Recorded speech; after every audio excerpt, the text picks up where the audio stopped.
Wakazi wa mji wa Baraka wanakabiliwa na hali ya kudorora kwa usalama kufuatia kuongezeka kwa vitendo vya uporaji, unyanyasaji na mauaji vinavyotekelezwa na watu wasiojulikana.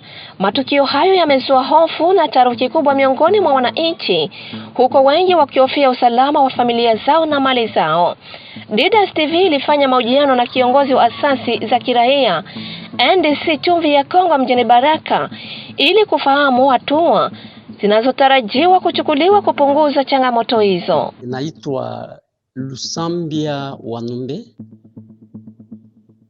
Mimi ni presidenti wa shirika la raia Nouvelle Dynamique de la Société Civile NDC Chumvi ya Kongo hapa Baraka. Mtangazaji, na asante kwa kunipokea kwa ajili ya kuleta mafikra tofauti kulingana maswali yako. Ya kwanza, unapouliza juu ya hali ya usalama mjini Baraka,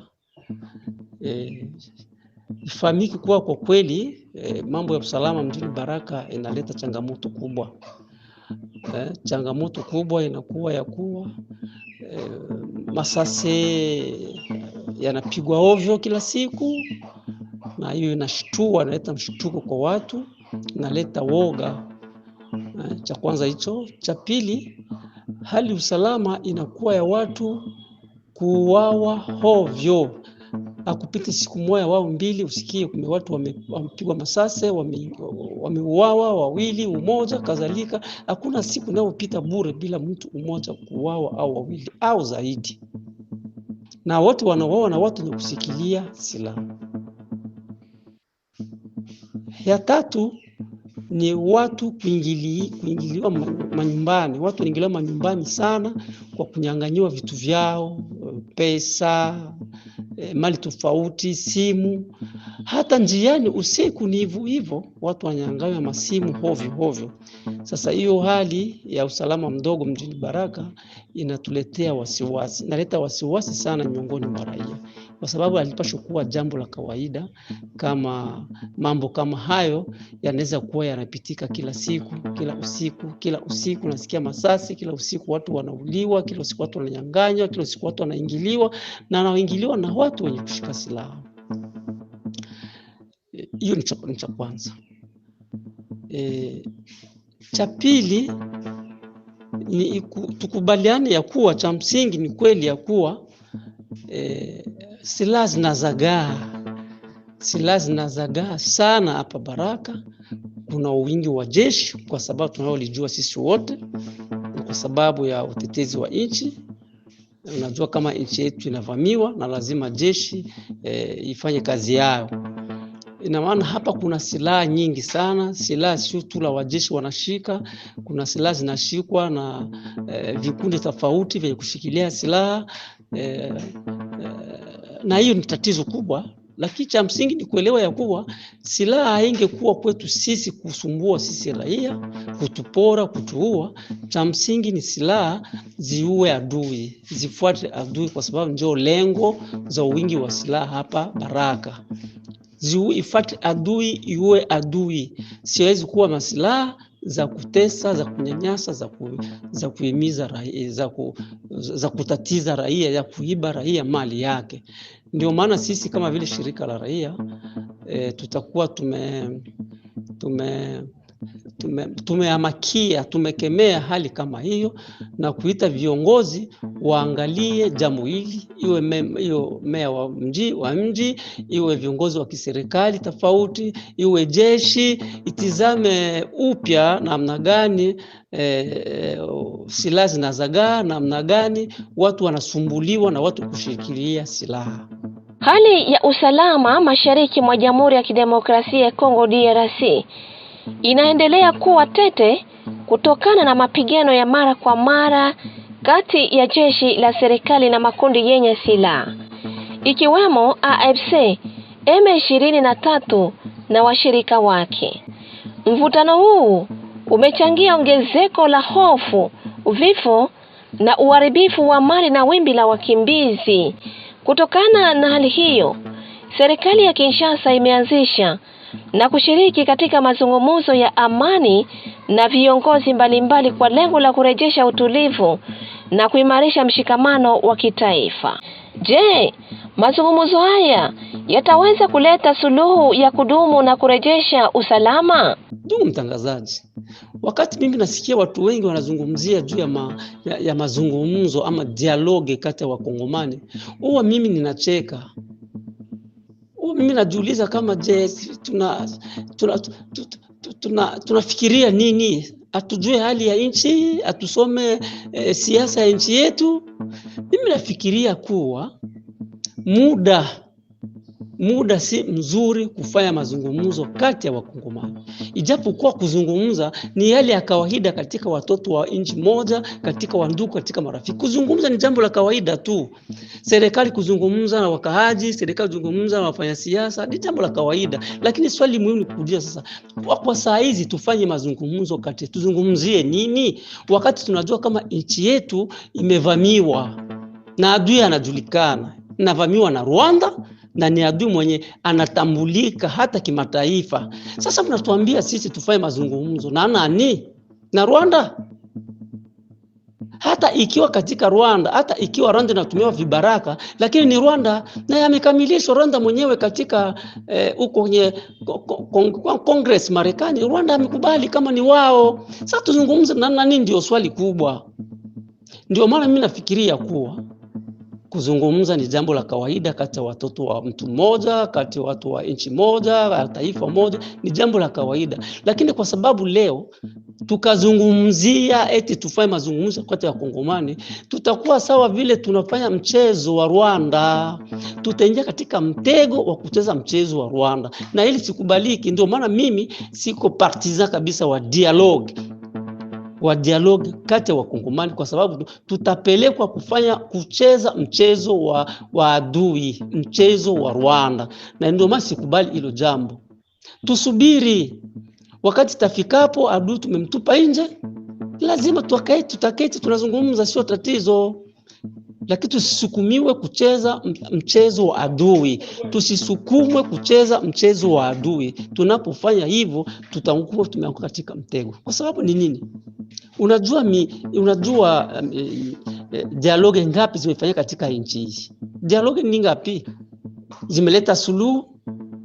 Kuliko kuleta suluhu, dialogue zinadijisha maproblemu kwa nchi. Kwa sababu gani? Madialogue zilifanyika Saint City, sijue wapi, Goma, sijue wapi, lakini hizo zote zinaturudisha nafasi moja tu. Inakuwa kama cercle vicieux. Dialogue azilete ufafanuzi, dialogue azilete suluhu kwa tatizo la nchi yetu. Kwa sababu gani? Katika dialogue ubaya wao ni nini? Ubaya wa dialogue za nchi yetu ni kuleta kuingizwa wageni, jeshi la kigeni, polisi ya kigeni, wafanyasiasa wa kigeni, wanaingizwa katika institution, katika maasasi za nchi yetu. Na hiyo inaleta ubovu wa service wa asasi zetu za usalama. Fikiria matokeo ya brassage. Fikiria matokeo ya brassage, matokeo ya mixage. Si yote imekuwa resultat za madialogue ambazo zimefanyika, lakini matokeo yao ni nini? Leo jeshi letu limekuwa liko infiltré. Services zetu za security zote, iwe ANR, iwe jeshi, iwe polisi, iwe nini, hata kisiasa ndani ya serikali zetu tumekuwa infiltré. Sasa wewe utakuwa na nguvu gani wakati umekuwa ndani ya nchi na maadui katika vyombo vya usalama ya nchi? Kwa utakuwa na nguvu gani? Sasa ni hapo tena turudilie, tukifanya dialogue kwa wakati huu, mazungumzo kwa wakati huu, inatupelekea hapo tu. Na hiyo inafanya tunakuwa katika mzunguko. Kisha miaka 5-6 hivi tunarudia kwa hali ile. Kisha miaka 5-6 tunarudia kwa hali ile. Kwa sababu katika kile mazungumzo kuna kuwa maconcession. Ndio maana mimi najihisi ya kuwa kufanya dialogue kwa wakati huu sio muhimu.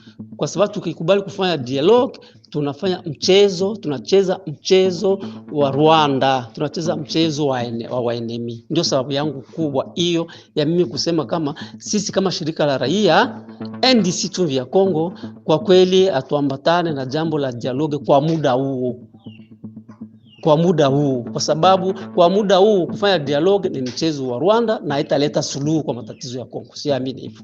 Ndio maana kwa leo hivi ya muhimu kwetu ni kuhakikisha kama adui tumemtupa nje, na wakati ujao adui akishakuwa nje tutaongea, wananchi wataketi wataongea ingine matatizo yote hiyo. Lakini umuhimu urgence yetu kwa siku ya leo ingekuwa sisi kufanya kujitahidi kutupa adui nje kwa njia yoyote ile, kwa sababu dialogue kwa sasa hivi haiwezi leta suluhu.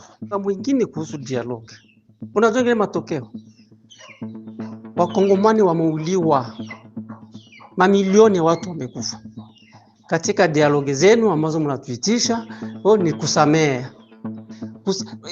Ndugu yangu tangazaji, sasa unafikiria hawa kama victime wa vita waliowafanya hao wahuni ambao mnapenda wazungumze na wao, hawa vibaraka wa Rwanda, muwaingize katika dialogue, mazungumzo, wakati amuua watu, wamenyang'anya, wamepie, wameiba mali ya nchi. Sasa hawa watu kabisa mnawaza kuketi nao chini mtaongea nini na wao?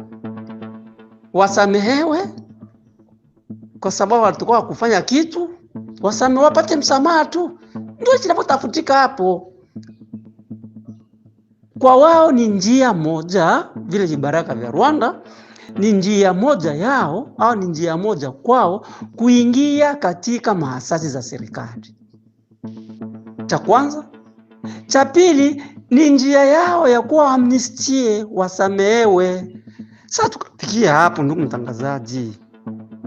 Sasa victime, wahanga waliosumbuliwa na hao wauni, hao wa vibaraka, wao watakuwa nafasi gani? Ndio maana mimi nafikiria kuwa sio muda kabisa wa dialogue. Ingekuwa serikali ingefanya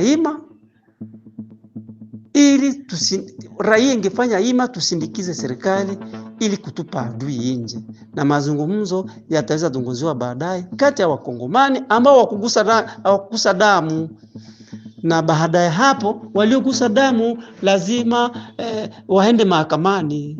Labda tuangazie uso huko Goma ambako Corneille Nangaa alitoa wito wa kusitishwa kwa vita na kuanza awamu ya maendeleo. Je, huu wito ni wa dhati au ni mkakati wa kijeshi? Juu ya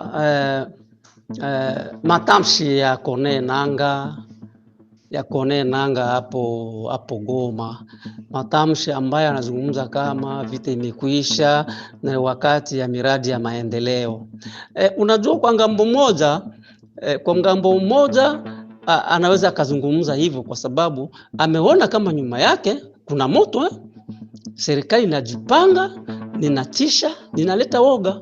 Ninapotisha na kuleta woga, Nangaa hana shwa ingine ni kukimbilia kusema au vita inaisha, ni kukimbilia kulilia juu ya dialogue, kwa sababu kwake anaona kama njoo issue yake ni dialogue. Mule mdialogue njoo atasema tugawe jeshi, mdialogue tuingize hawa, na hiyo sio jambo la kukubalika tena kwa wakati huu.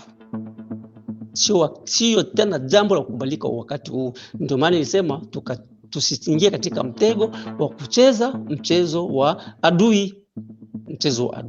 Na kwa ngambo nyingine inaweza kachukuliwa kama vile ni njia wapo ya kumpa wakati hawa Wanyarwanda wajipange zaidi, wapate muda wa kujipanga. Wanaposema vita inaisha, labda serikali itazubaa iseme wamesema vita inaisha, na wakati huo wanakuwa wanapata muda wa kujipanga zaidi ili tena kuleta machafuko. Ndio maana kwa ngambo moja mimi pamoja na sindikizo wa kimoja wa kimataifa haiwezi kubalika sasa hivi, kwa sababu kumbuka waliambiliwa tangu wao walipokuwa Uvira waondoke, lakini mpaka hivyo waondoka Uvira. Milimani, nyanja za juu ya Fizi huko wapo, Uvira nafasi nyingi wapo. ina maana ni vigumu kukubali kauli ya Nanga kwa siku la leo.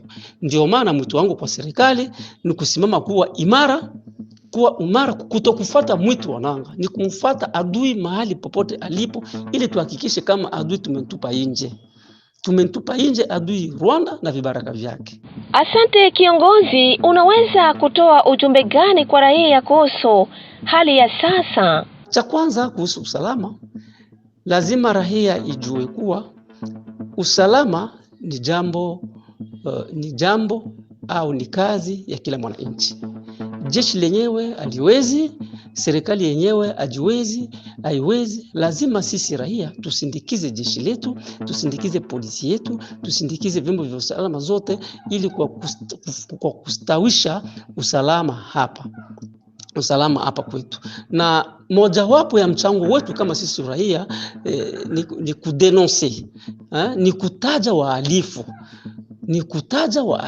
Kama unakuwa na mhalifu pembeni zako, rafiki anashikilia silaha na ni mhalifu na usiseme, hapo utakuwa haulete mchango wowote wa kuboresha usalama. Sisi raia lazima tudenonse kwa serikali na jeshi. Najua kama serikali, jeshi ina pamoja na jukumu zao zingine ni kulinda raia na mali yao, na ni lazima viongozi wa serikali, wa jeshi, polisi, ANR na raia pia tushirikiane, ili tungane mkono kwa mkono, ili tustawishi usalama wetu hapa Baraka. Mambo ya kuingiliana usiku, mambo ya masasi ovyo, mambo ya kuibana, mambo kunyanganyana, raia anatembea huku simu imesha kwenda, simu ya mkononi, si jambo za kurisha, lazima yashitishwe. Hii ndio ujumbe wangu kwa jeshi pia. Na ni hivyo gisi mambo yanaendeka. Mambo ya usalama kwa kweli ni jambo sio rahisi, hasa kwa wakati kama huu ambao kuna majeshi mengi hapa, hasa wakati huo ambao silaha zinazagaa hapa. Ni mpaka kila mtu alete mchango wake. Sisi raia tulete mchango, na mchango wetu ni kwa kudenonse.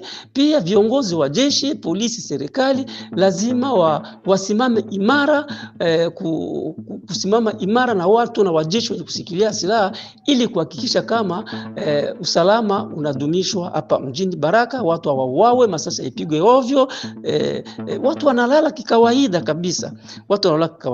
Hiyo ndio ujumbe wangu ninao kwa raia, kwa jeshi au servisi zote za usalama hapa mjini Baraka. Na kushukuru ndugu mtangazaji.